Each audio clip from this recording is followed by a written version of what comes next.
So in the box we've got 5 of these, and 10 drain grates. So let's whittle through this stuff here.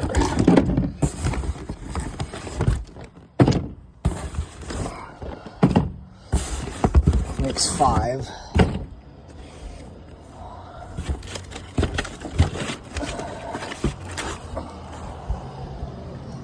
Ten of these. So we've got, I don't know, 3 or 4 of the, 2 of the black, 2 of the bronze. There's your bronze. Here's your black, matte black, classic. Now here's the tilables. 2 of the tilables. Those look cool. These tile in drains.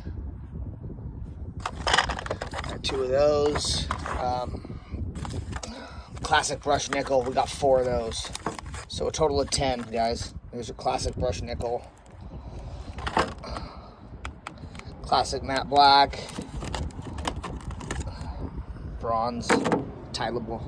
Anyways, there you go. That's the FLO FX unboxing. 5, 5, and 10 of the drain grates. So total of 10 sets. Thanks for watching.